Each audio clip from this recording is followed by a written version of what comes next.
নবনীরাদনিন্দিত কান্তিধারম রসসাগর নাগর ভূপবরম। श्लोक सब मेरे बात दोहराइए। नाना रूपात्मनो बुद्धि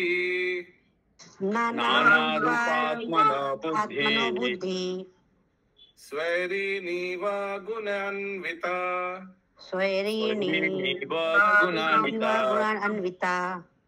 तन्निष्ठान् अगातस्येह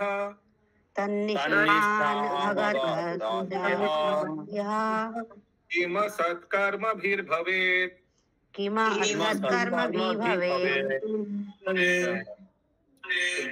भक्त लोग ने दोहराया। म्यूट करिए तुरंत बोलने के बाद। शुभंकरी राधा माता जी, या मेरे को म्यूट करना पड़ेगा आपको? अनम्यूट करके सेवा छोड़ देता मेरे लिए। कुछ भक्त लोग ने रिपीट नहीं करता है, जैसे अभी तक भाग्य राधा माता जी ने म्यूट नहीं किया अपने आप को, अभी किया। भारती माता जी, कविता माता जी, सुषमा, सुधामयी वल्लभी माता जी, अंजना माता जी, बबीता माता जी, इन लोग ने रिपीट नहीं करता है। इन लोग के पास वीआईपी पास है। ओके, यस, ट्रांसलेशन नंदिनी माता जी। हरे कृष्णा, सादर प्रणाम। नारद मुनि ने एक स्त्री का वर्णन किया था जो पेशेवर वेश्या है। हर्यशो को इस स्त्री की पहचान समझ में आ गई।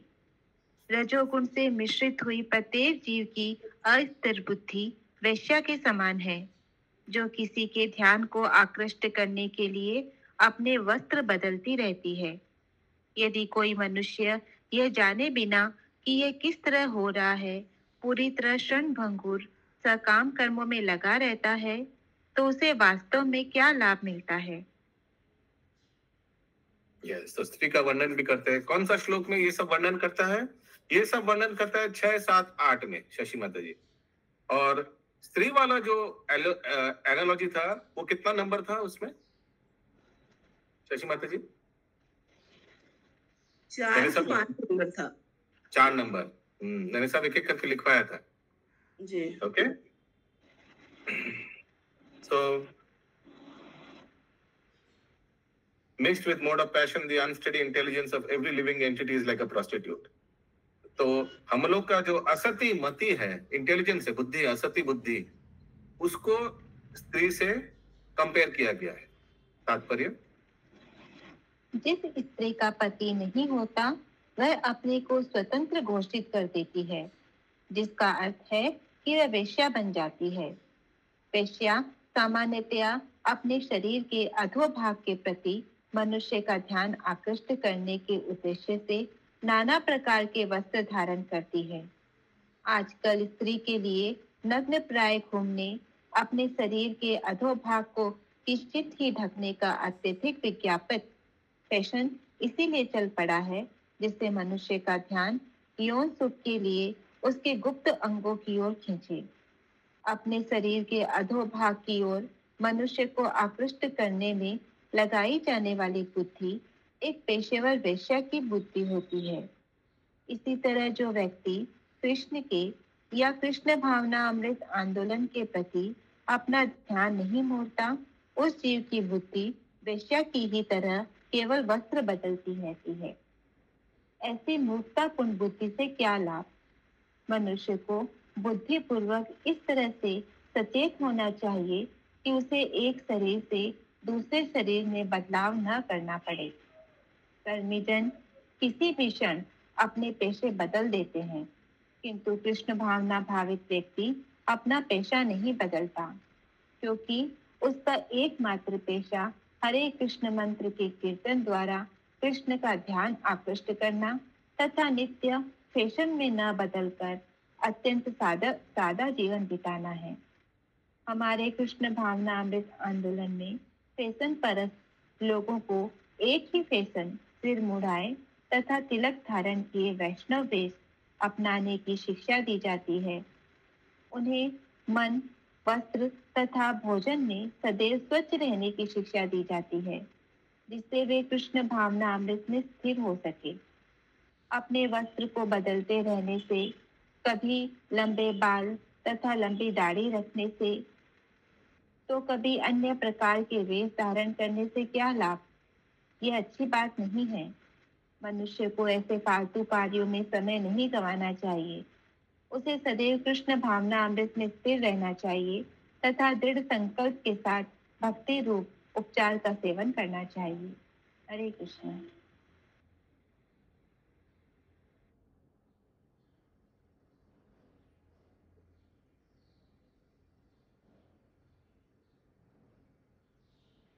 आप म्यूट में हैं प्रभु जी।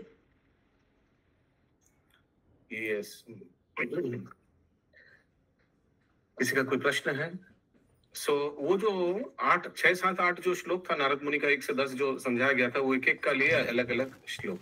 जैसे ये श्लोक स्त्री के लिए जो एग्जाम्पल दिया गया है वो समझा रहे, एनालॉजी दिया गया। सॉरी, अगला श्लोक 15 नंबर। तत्संग भ्रंसितैश्वर्यम्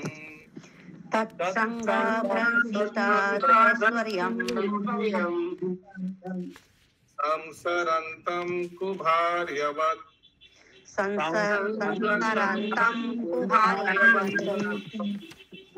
तद्गतिरबुधस्येह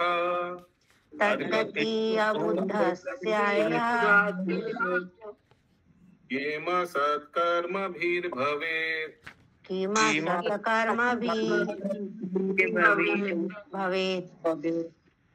यस माता जी। नारद मुनि ने एक ऐसे मनुष्य की भी बात कही थी जो वेश्या का पति है। हर्षयों ने इसे इस प्रकार समझा, यदि कोई पुरुष किसी वेश्या का पति बनता है तो वह अपनी सारी स्वतंत्रता खो देता है। इसी तरह तो वेश्या क्या है? असती बुद्धि। वेश्या का पति क्या होगा? इसे असती बुद्धि के सामने हार मान लेना। आगे ये जो पुरुष के बारे में बोला जा रहा है, ये कितना नंबर था? 15। 5 नंबर। 5 नंबर। जस्ट स्त्री की बात पुरुष था। देखिए 6, 7, 8 में जो अनुवाद है उसमें 5 नंबर पुरुष है। आगे फिर से बोलिए मंत्री, स्टार्ट करिए फिर से अनुवाद। नारद मुनि ने एक ऐसे मनुष्य की भी बात कही थी जो वेश्या का पति है।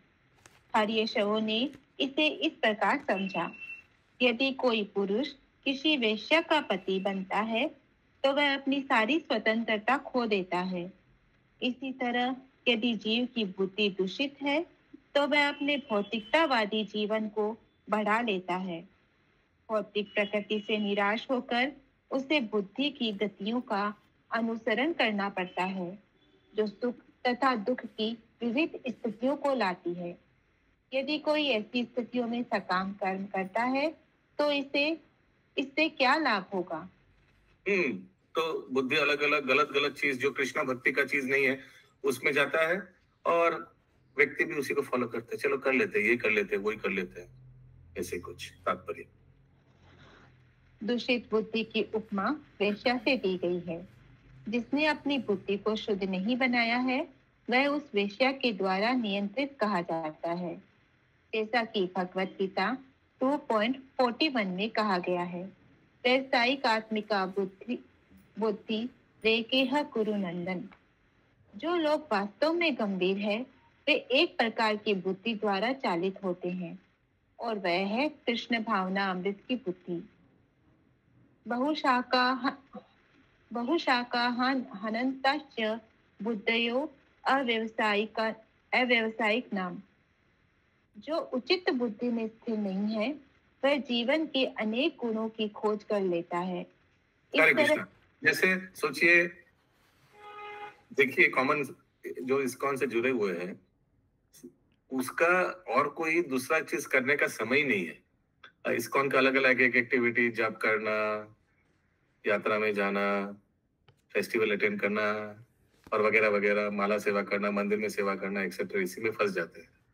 लेकिन जो इस्कॉन से जुड़े नहीं है उनके लिए कितना कुछ है। लायंस क्लब, रोटरी क्लब, और क्या क्या ये वो ये कुछ कुछ ना, हाँ क्या किटी पार्टी, किटी पार्टी और ये वो अपने आप को engage- क्या क्या शॉपिंग मॉल, शॉपिंग मॉल, हाँ टाइम पास नहीं ऐसा।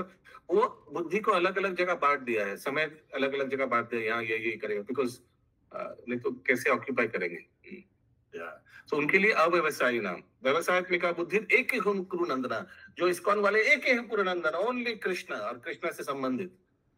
और जो कृष्ण कॉन्शियस नहीं है, बहु शाखा ही अनंतस्य बुद्धयो अव्यवसायी नाम, बहु शाखा, अलग अलग शाखाओं में सब माया के शाखाओं में बांट दिया है बुद्धि को। आगे जो उचित बुद्धि में स्थिर नहीं है वह जीवन के अनेक गुणों की खोज कर लेता है। इस तरह भौतिक कार्यों में लगा होने से वह प्रकृति के विभिन्न गुणों के संपर्क में आता है और तरह तरह के तथाकथित सुख तथा दुख पाता है। यदि कोई पुरुष किसी वेश्या का पति बनता है तो वह सुखी नहीं हो सकता। इसी तरह जो व्यक्ति भौतिक बुद्धि तथा भौतिक चेतना के आदेशों का पालन करता है वह कभी भी सुखी नहीं होगा। मनुष्य को सही ढंग से प्रकृति के कार्यों को समझना चाहिए, जैसा कि भगवत गीता 2.27 में कहा गया है, प्रकृति क्रियमाणानि गुणे कर्माणि सर्वशः अहंकार विमूढ़ात्मा कर्ता अहमति मन्यते। जीवात्मा भौतिक प्रकृति के 3 गुणों के अंतर्गत अहंकार के प्रभाव से मोहग्रस्त होकर अपने आप को समस्त कार्यों का कर्ता मान बैठता है, जबकि वास्तव में वे प्रकृति के तीनों गुणों द्वारा संपन्न किए जाते हैं। यद्यपि मनुष्य प्रकृति के आदेशों का पालन करता होता है, किंतु वह प्रसन्नता पूर्वक अपने को प्रकृति का स्वामी या पति मानता है। उदाहरणार्थ, विज्ञानी जन जन्म जन्मांतर भौतिक प्रकृति का स्वामी बनने का प्रयास करते हैं और उस परम पुरुष को समझने की परवाह नहीं करते, जिनके निर्देशानुसार इस भौतिक जगत की सारी वस्तुएं गतिशील है। भौतिक प्रकृति के स्वामी बनने के प्रयास में वे नकली देवताओं की तरह है, जो जनता में यह घोषित करते हैं कि एक दिन वैज्ञानिक प्रकृति ईश्वर के तथाकथित नियंत्रण को रोकने में समर्थ हो जाएगी, किंतु वास्तव में जीव ईश्वर के विधानों को नियंत्रित करने में असमर्थ रहता है और वह दूषित बुद्धि रूपी वेश्या की संगति करने तथा विविध भौतिक शरीर स्वीकार करने के लिए बाध्य किया जाता है, जैसा कि भगवत गीता 13.22 में कहा है। तो साइंटिस्ट लोग प्रकृति को कंट्रोल करना चाह रहा है, उल्टा प्रकृति साइंटिस्ट लोग को कंट्रोल कर देता है। या आगे, पुरुष प्रकृतिस्थो हि भुक्ते प्रकृति जान गुणान् कारणं गुण संगस्य तत् असत्योनि जन्मसु। इस प्रकार जीव प्रकृति के तीनों गुणों का भोग करता हुआ प्रकृति का ही अनुसरण करता है। यह उस प्रकृति के साथ उसकी संगति के कारण है। इस तरह उसे विभिन्न योनियों में अच्छे तथा बुरे का सामना करना पड़ता है। यदि कोई व्यक्ति क्षणिक सकाम कर्मों में पूरी तरह लगा रहता है और इस असली समस्या को हल नहीं करता तो उससे क्या लाभ मिलेगा। हरे कृष्ण। हरे कृष्ण। सो प्रभुपाद को एक भक्त बोला, Prabhupada I will smoke, what will you do? I will smoke. तो श्रील प्रभुपाद ने उत्तर दिया, you can smoke but you can not avoid the consequences of smoking. तो आप स्मोकिंग को कंट्रोल कर सकते हो। आपको लग रहा है आप स्मोकिंग को कंट्रोल कर, मैं स्मोक करूंगा, आप क्या करोगे? मेरे पैसा है, मैं करूंगा। ठीक है, आप कर सकते हैं, लेकिन इसका परिणाम से आप अपने आप को दूर नहीं कर सकते। That will control you. Similarly, किसी का कोई प्रश्न है या एनी कमेंट? अगला श्लोक 16 नंबर। सृष्टि अप्याय करिमयाम, सब बोलिए।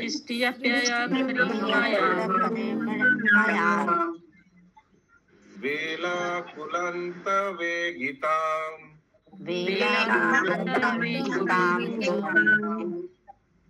मत्स्यताम् अभिज्ञास्य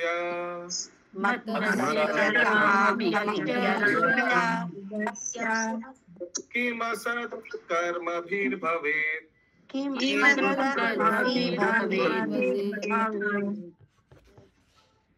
नारद मुनि ने कहा था कि एक नदी है जो दोनों दिशाओं में बहती है। हरीशों ने इस कथन का तात्पर्य समझा। भौतिक प्रकृति दो प्रकार से कार्य करती है, सृजन द्वारा तथा संहार द्वारा। इस तरह भौतिक प्रकृति रूपी नदी दोनों दिशाओं में बहती है। जो जीव अनजाने में इस नदी में गिर जाता है वह इसकी लहरों में डूबता उतरता जाता है, और चूंकि नदी के किनारों के निकट धारा अधिक तेज रहती है, इसीलिए वह बाहर निकल पाने में असमर्थ रहता है। माया रूपी उस नदी में सकाम कर्म करने से क्या लाभ होगा?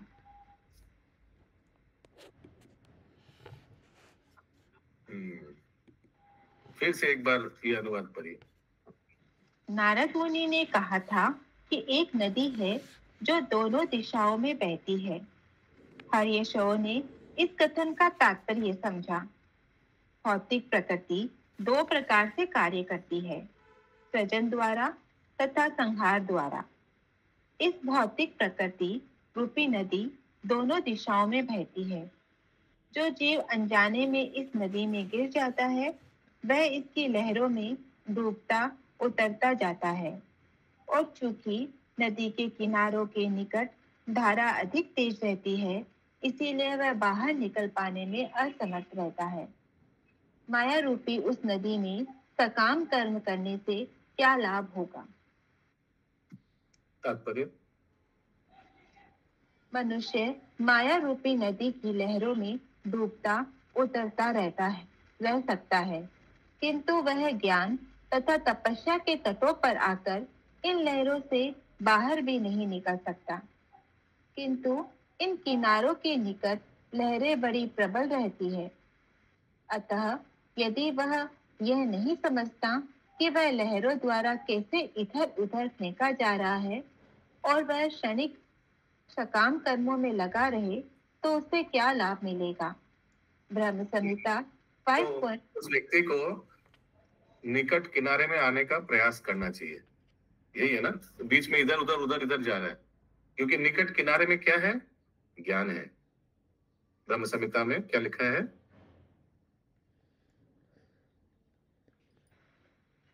ब्रह्म संहिता 5.44 में एक कथन है, सृष्टि स्थिति प्रलय साधन शक्ति रेखा छाय व्यस्य भुवनानि विभर्ति दुर्गा।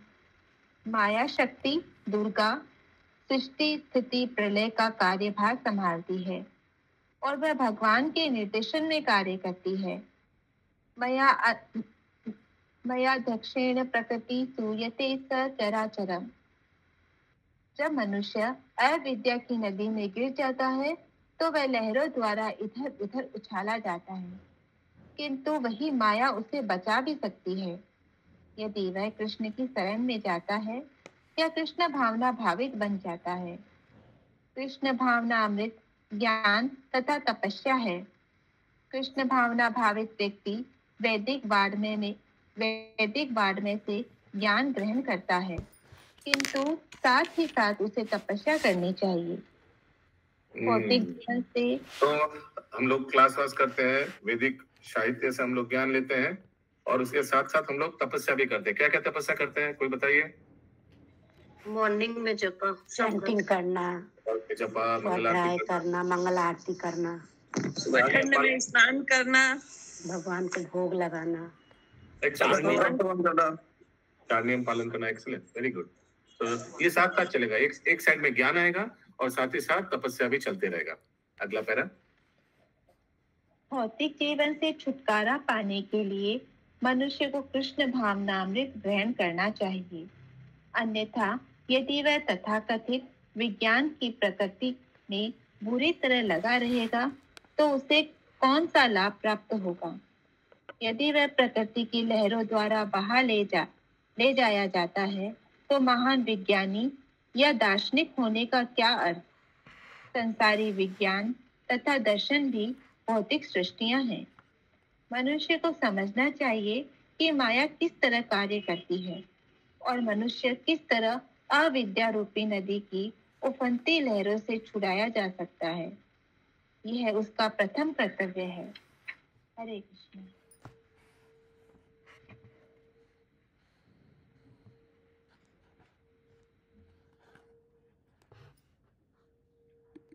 म्यूट में आप प्रभु जी।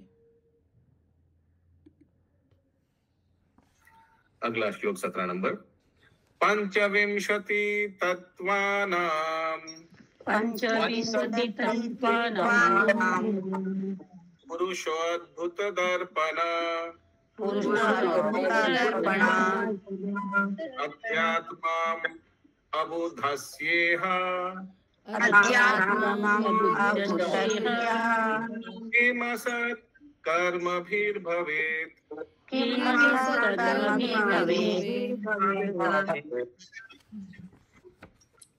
नारद मुनि ने कहा था कि 25 तत्वों से बना हुआ एक घर है।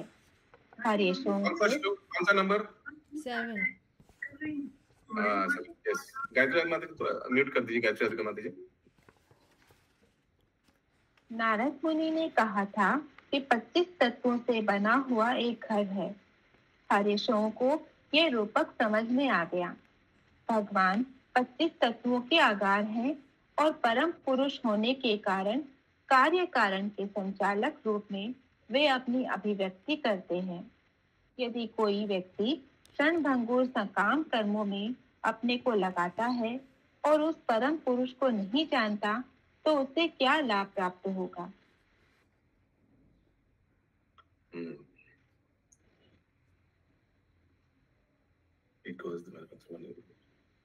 तात्पर्य। दार्शनिक तथा विज्ञानी आदि कारण खोजने के लिए पांडित्यपूर्ण शोध करते हैं, किंतु उन्हें वैज्ञानिक ढंग से ऐसा करना चाहिए, किसी सनक में आकर नहीं, न ही विचित्र सिद्धांतों के माध्यम से ऐसा करना चाहिए। आदि कारण के विज्ञान की व्याख्या विविध वैदिक ग्रंथों में हुई है। हरे कृष्ण। तो साइंटिस्ट लोग को समझना चाहिए, लिखा है not whimsically, they should do it scientifically कि आदि कारण कैसा हुआ है। तो लेकिन उन लोग क्या करते हैं, अपनी कल्पना से करते हैं, और कल्पना से क्या क्या बोगस थ्योरी बनाते हैं। क्या क्या बोगस थ्योरी प्रसिद्ध है? किसी को मालूम है? Darwin theory. और डार्विन थ्योरी क्या बोलता है? बंदर से आप म्यूट। हाँ, एवोल्यूशन ऑफ ह्यूमन। हम लोग आगे जो मंकी थे, चिंपैंजी, गोरिल्ला, फिर मनुष्य आया। और क्या क्या बिग बैंग थ्योरी है, बोगस थ्योरी। कि क्या बोलते हैं बिग बैंग थ्योरी? किसी को मालूम है? एक दिन बहुत बड़ा और विस्फोट के बाद हम लोग सब आ गए। हरे कृष्ण। बिग बैंग थ्योरी बहुत बहुत प्रसिद्ध थ्योरी। ये सब क्या है? ये सब अपना मन, जल्पना कल्पना मन से आया ऐसे। तो ऐसा नहीं सोचना चाहिए, साइंटिफिकली समझना चाहिए। श्रील प्रभुपाद बता रहे हैं। अभी क्या साइंटिफिकली है वो आगे बताइए। बोलिए। आदि कारण के विज्ञान की व्याख्या विविध वैदिक ग्रंथों में ही हुई है। अथातो ब्रह्म जिज्ञासा जन्मनाधस्य यतः। जन्मादि अस्य यतः, ये तो श्रीमद् भागवतम का श्लोक है, एकदम प्रारंभ में ही। कैसे जन्म? श्रीमद् भागवतम ये है। साइंटिफिकली अगर आपको जानना है कि कैसे सब कुछ आया तो श्रीमद् भागवतम शास्त्र अध्ययन करना चाहिए। उसमें दिया हुआ है, ये जो श्लोक है इसमें दिया हुआ है, अत्र सर्ग विसर्ग। श्रीमद् भागवतम पूरा 10 चीजों से भरा हुआ है, सब कुछ, एवरीथिंग इज देयर। क्या आगे? वेदांत सूत्र बताता है कि मनुष्य को परमात्मा विषयक पूछताछ करनी चाहिए। ब्रह्म विषयक ऐसी पूछताछ ब्रह्म जिज्ञासा कहलाती है। श्रीमद् भागवतम 1.2.11 में परम सत्य या तत्व की व्याख्या की गई है। वदंती कैसे माता जी? हरे कृष्ण प्रभु जी, ये जो 25 तत्व है यही है ना? 5 महाभूत, 5 ज्ञानेंद्रिय, 5 कर्मेंद्रिय, ये सब है ना? महतत्व महतत्व। यस यस, सही बोल रहे हैं आप। वो 5 कर्मेंद्रिय, 5 ज्ञानेंद्रिय, फिर वर्किंग सेंसेस, फिर पृथ्वी अच्छा। जल अग्नि हाँ, फिर और लास्ट में महातत्व, लास्ट में सुधामय वल्लभी माता जी 25 वाला महातत्व है। हाँ प्रभु, सब मिला के 25 होता है। यह सत्यभामा माता जी बोल रही थी 25वां महातत्व होता है। या आगे तो देखिए, ये साइंटिस्ट लोग इतना कुछ सोचता है, अपना मन का जल्पना कल्पना, कैसे कौन कैसे एवोल्यूशन हुआ मालूम नहीं, लेकिन कोई इस्कॉन का भक्त को पूछिए कैसे मालूम है, तो भगवान ने किया है सृष्टि, और ये होते जा रहा है आदि अनादि आदि गोविंद। श्रीमद् भागवतम से या भागवत गीता से उनको पढ़ के ज्ञान आ गया। ये तो पहले के लोग बोलते थे मनुष्य बंदर थे। आपने आपके ऐसे किनका किनका पूर्वज बंदर थे, हाथ उठाइए, एक बार शक्ल कंपेयर करते हैं। हरे कृष्ण। तो देखिए क्या बोगस थे हम लोग, बचपन में हम लोग स्कूल में सीखा है ना। यस, आगे श्रीमद् भागवतम 1.2.11 में परम सत्य या तत्व की व्याख्या की गई है। वदंती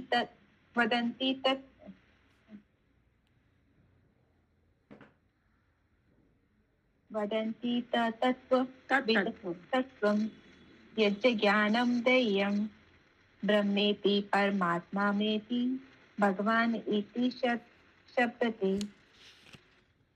परम सत्य को जानने वाले विद्वान अध्यात्मवादी इस अद्वैत तत्व को ब्रह्म, परमात्मा या भगवान कहकर पुकारते हैं। नवदीक्षितों को परम सत्य निर्विशेष ब्रह्म के रूप में प्रतीत होते हैं और बड़े चढ़े योगियों को परमात्मा रूप में, किंतु भक्तजन जो कि उनसे भी बड़े चढ़े होते हैं परमात्मा को भगवान विष्णु के रूप में समझते हैं। यह भौतिक विराट जगत भगवान कृष्ण या विष्णु की शक्ति का विस्तार है।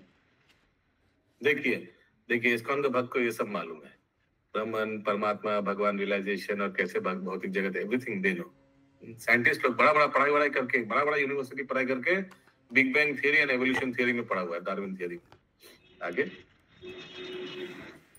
एक देशे स्थित अग्नि ज्योत्सना विस्तारणी यथा एकादेशे स्थितास्याग्नेर् ज्योत्स्ना विस्तारिणी यथा परास्य ब्रह्मणा शक्तिश् तथेदम अखिलम जगत। इजी तो है। आगे इस जगत में हम जो भी देखते हैं वह उन भगवान की विविध शक्तियों का केवल विस्तार है, जो उस अग्नि की तरह है जो एक स्थान में स्थित होते हुए भी दूर दूर तक अपना प्रकाश फैलाती है। विष्णु पुराण। संपूर्ण विराट जगत भगवान का विस्तार है। इसीलिए यदि परम कारण को खोजने के लिए कोई व्यक्ति शोध कार्य न करके ओछे नश्वर कार्यों में छूटे ही अपने को लगाता है, तो फिर महत्वपूर्ण विज्ञानी या दार्शनिक के रूप में मान्यता की मांग करने से क्या लाभ। यदि वह परम कारण को नहीं जानता तो उसे वैज्ञानिक तथा दार्शनिक शोध से क्या लाभ। पुरुष अर्थात आदि पुरुष भगवान विष्णु को एकमात्र भक्ति द्वारा समझा जा सकता है। भक्त्या माम अभिजानाति यावान यस्मिन् तत्वतः। एकमात्र भक्ति द्वारा उन परम पुरुष को समझा जा सकता है जो सभी वस्तुओं के पीछे है। हरे कृष्ण। तो देखिए कितना इंपॉर्टेंट सेंटेंस लिखा है। If one does not know the ultimate cause, what is the use of his scientific and philosophical research? इतना करोड़ों रुपया रिसर्च में खर्चा किया जा रहा है, बड़ा science research organization NASA etcetera में, लेकिन हम लोग को कॉमन सबसे बेसिक चीज मालूम नहीं है कि हम सृष्टि करता है, क्यों किया है सृष्टि, cause and who is the creator and what is the reason for creation। तो आगे सब कुछ उसी के बेस में आधार पे चल रहा है ना। तो what is the point of research. Basic चीज, बेसिक फाउंडेशन अगर लोगों को मालूम नहीं है, और करोड़ों रुपया इसमें खर्चा किया जाता है। इनफैक्ट बड़ा Nations They spend a huge amount of GDP in research. है ना?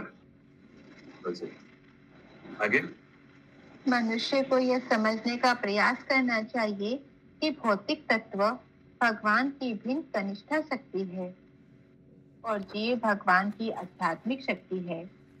हम पदार्थ तथा आत्मा सहित जो भी अनुभव करते हैं वह भगवान विष्णु की दो शक्तियों कनिष्ठा अपराशक्ति तथा श्रेष्ठ पराशक्ति का संयोग है। मनुष्य को चाहिए कि सृष्टि पालन तथा संहार विषयक तथ्यों का तथा उस स्थायी स्थान का जहाँ से फिर लौटने की आवश्यकता नहीं पड़ती यद गत्वा न निर्वंतन से गंभीरता पूर्वक अध्ययन करे। मानव समाज को इसका अध्ययन करना चाहिए, किंतु लोग इसे ज्ञान का अनुशीलन न करके क्षणिक सुख तथा इंद्रिय तृप्ति के प्रति आकृष्ट होते हैं, जिसका अंत पादहीन शीर्षहीन बिना सिर पैर वाली काम वासना में होता है। ऐसे कार्य से कोई लाभ नहीं है। मनुष्य को कृष्ण भावना अमृत आंदोलन में अपने को लगाना चाहिए। हरे कृष्ण। लोग बोल सकते हैं, पूछ सकता है कि अगर हम लोग रिसर्च में नहीं खर्चा करें तो बड़ा बड़ा मिसाइल ये सब कैसे बनेगा, कैसे हम लोग ऐसा बनाएंगे और मोबाइल लैपटॉप कैसे लगेगा, कैसे बनेगा। तो ये सब के बिना भी वैदिक एज में भगवत उपलब्धि हो सकता था, होता था, है ना शुभंकरी यादव माता जी? या ओके। 18 नंबर श्लोक, आज का अंतिम श्लोक। ऐश्वर्यं शास्त्रम उत्सृज्य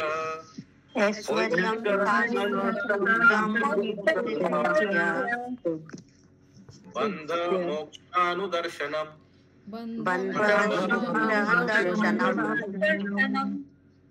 विविक्तं पदम अज्ञाय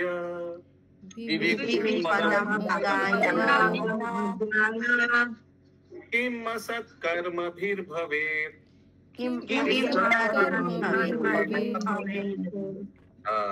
लास्ट लाइन देखिए 17 नंबर श्लोक का और 18 नंबर श्लोक का और 16 नंबर श्लोक का एकदम और 15 नंबर श्लोक का एकदम सेम है।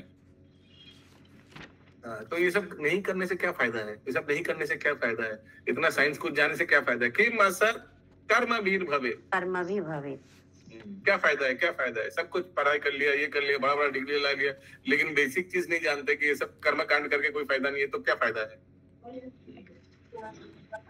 अनुवाद भी यही है, कर्म भी भवे। 19 नंबर का श्लोक का भी लास्ट लाइन यही है। या नारद मुनि ने हंस की बात की थी। थोड़ा साउंड अच्छा हो सकता है। नारद मुनि ने हंस की बात की थी। इस श्लोक में हंस की व्याख्या की गई है। वैदिक ग्रंथ शास्त्र भली भांति यह बताते हैं कि समस्त भौतिक तथा आध्यात्मिक शक्ति के स्रोत भगवान को किस तरह समझना चाहिए। दरअसल वे इन दोनों शक्तियों की विस्तार से व्याख्या करते हैं। हंस वह है जो पदार्थ तथा आत्मा में अंतर करता है, जो हर वस्तु के सार को ग्रहण करता है और जो बंधन के तथा मोक्ष के उपायों की व्याख्या करता है। शास्त्रों के शब्द विविध प्रकार की ध्वनियों के रूप में हैं। यदि कोई मूर्ख धूर्त व्यक्ति नश्वर कार्यों में लगने के लिए इन शास्त्रों के अध्ययन को ताक पर रख देता है तो फिर परिणाम क्या होगा? वही किम असत् कर्मभिर्भवेत्। क्या फायदा होगा? इतना कुछ शास्त्र अध्ययन किया लेकिन गलत चीज चुना शास्त्र से। 93% of Vedic scriptures talk about कर्मकांड, only 7-8% है जो शुद्ध भक्ति के बारे में बोला जाता है। तो अगर लोग गलत चीज में 93% में फंस गया है तो कि असत् कर्मभिर्भवेत्, क्या फायदा? यस বলুন। সে সমস্ত তো আমাদের খালি প্রভুপাদের বইতেই আছে, একদম नीट क्लीन। यस तात्पर्य फिर से एक बार अनुवाद पढ़िए, बहुत सुंदर। ये तो ये स्क्रीन से ये कितना नंबर है? ये स्वान में यानी हंस 8 नंबर है उस श्लोक में। 8 नंबर देखिए, हंस है a swan that vibrates various sounds। हंस का क्या क्वालिटी है? वो पानी और दूध को अलग कर सकता है। वैसे ही जो भक्त हैं भगवान के वो भक्ति और कर्मकांड का फर्क उनको मालूम है। यस रोहिणी, कृपा प्रदायनी माता जी। जी प्रभु जी, यही बोलने वाली थी कि हंस का है कि दूध और पानी को अलग करते हैं, मोती को चुग लेते हैं और खराब चीज को अलग कर देते हैं। यस, तो श्रील प्रभुपाद को बहुत लोग बहुत कुछ प्रसाद देते थे। ये कथा में आता है, बहुत लोग प्रभुपाद ये लीजिए, ये लीजिए, ये लीजिए, ये हमारे घर में विश्वकर्मा पूजा हुआ, ये लीजिए, ये हमारे घर में सरस्वती पूजा है। बहुत देवी देवता का प्रसाद प्रभुपाद के पास आते रहता था। ये लीजिए, हम यहाँ गए, यहाँ से ये ले आए, ये ले आए। तो यमुना माता जी प्रवचन में लिखते हैं, अपना वो बुक में लिखते हैं कि श्रील प्रभुपाद इतना कुछ पाते थे, सब बने देते थे सब श्रील प्रभुपाद को, लेकिन वो सब देवी देवता का प्रसाद क्या होता था, कहाँ चला जाता था भगवान जाने। श्रील प्रभुपाद लेते तो नहीं थे, खाते तो नहीं थे, कहाँ उड़ जाता था, कहाँ श्रील प्रभुपाद उसका मैनेज करता था भगवान जाने। तो देखिए संत हंस है, उनको मालूम है क्या ग्रहण करना चाहिए और क्या ग्रहण नहीं करना चाहिए। तो लेकिन वो स्पेशल हंस है श्रील प्रभुपाद, उसका क्या ठिकाना कहाँ लगा देते थे भगवान जाने। तात्पर्य एक बार फिर से पढ़ने बोले थे आप। हाँ, पढ़ लीजिए। नारद मुनि ने हंस की बात की थी। इस श्लोक में हंस की व्याख्या की गई है। वैदिक ग्रंथ शास्त्र भली भांति यह बताते हैं कि समस्त भौतिक तथा आध्यात्मिक शक्ति के स्रोत भगवान को किस तरह समझना चाहिए। दरअसल वे इन शक्तियों की विस्तार से व्याख्या करते हैं। हंस वह है जो पदार्थ तथा आत्मा में अंतर करता है, जो हर वस्तु के सार को ग्रहण करता है और जो बंधन के तथा मोक्ष के उपायों की व्याख्या करता है। शास्त्रों के शब्द विविध प्रकार की ध्वनियों के रूप में हैं। यदि कोई मूर्ख धूर्त व्यक्ति नश्वर कार्यों में लगने के लिए इन शास्त्रों के अध्ययन को ताक पर रख देता है तो फिर परिणाम क्या होगा। अलग अलग धुन में है, बहुत मीठा मीठा वर्ड लिखा हुआ है कर्मकांड के लिए, शास्त्र पढ़ेगा तो बहुत उसमें फंस सकता है लोग। तात्पर्य कृष्ण भावना अमृत आंदोलन वैदिक साहित्य को आधुनिक भाषाओं में, विशेषतया अंग्रेजी, फ्रांसीसी तथा जर्मन जैसी पाश्चात्य भाषाओं में प्रस्तुत करने के लिए अति उत्सुक है। पाश्चात्य जगत के कर्णधार अमेरिकी तथा यूरोपियन आधुनिक सभ्यता की प्रतिमाएं बन चुके हैं, क्योंकि भौतिक सभ्यता की प्रगति के लिए पाश्चात्य लोग अस्थायी कार्यों में अत्यंत कुशल है। किंतु विवेकवान व्यक्ति यह देख सकता है कि सारे भव्य कार्य यद्यपि नश्वर जीवन के लिए कदाचित अन्य महत्वपूर्ण है, किंतु शाश्वत जीवन से उन्हें कुछ लेना देना नहीं रहता। सारा जगत पश्चिम की भौतिकतावादी सभ्यता की नकल कर रहा है। अतएव कृष्ण भावनामृत आंदोलन मूल संस्कृत वैदिक ग्रंथों का पाश्चात्य भाषाओं में अनुवाद करके पाश्चात्य लोगों को ज्ञान प्रदान करने में अत्यधिक रुचि रखता है। तो उदाहरण दीजिए ना आप लोग कि ये पाश्चात्य सभ्यता जो बहुत शॉर्टकट फटाफट टेम्पररी है, लेकिन कृष्ण भावनामृत जो वैदिक उपदेश के आधार पे है, दिस इज लॉन्ग टर्म। पाश्चात्य सभ्यता के कुछ उदाहरण दीजिए, जैसे फास्ट फूड हमको दिमाग में आया, तो क्या इतना घर में कुकिंग करके बनाना, रास्ते में जाओ खा लो, खत्म बात है ना। और हाँ, तो ये क्या है, लॉन्ग रन के लिए अच्छा है? नहीं जी, सेहत के लिए भी खराब है, बुद्धि भी उससे भ्रष्ट होती है और सेहत भी खराब होता है। तो देखिए, लेकिन शास्त्र क्या बोल रहा है, घर में कुकिंग करके भगवान को भोग देग निवेदन करके फिर उसको ग्रहण कीजिए। तो ऐसे एक उदाहरण आगे। विभक्त पदम शब्द घोतक है जीवन के लक्ष्य से संबंधित तार्किक प्रवचनों के मार्ग का। यदि जीवन में जो महत्वपूर्ण है उसकी विवेचना नहीं की जाती तो मनुष्य अहंकार में जा गिरता है और जीवन के लिए उसे संघर्ष करना पड़ता है। तो फिर ज्ञान में प्रगति करने से उसे क्या लाभ। पश्चिम के लोग अपने छात्रों को हिप्पी बनते देख रहे हैं।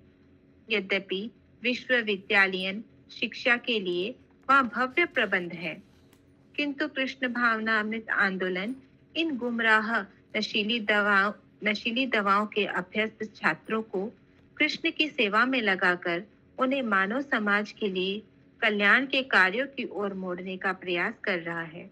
हरे कृष्ण। हरि बोल। जगत गुरु श्रील प्रभुपाद की जय। जय ग्रंथराज श्रीमद् भागवतम की जय। जय।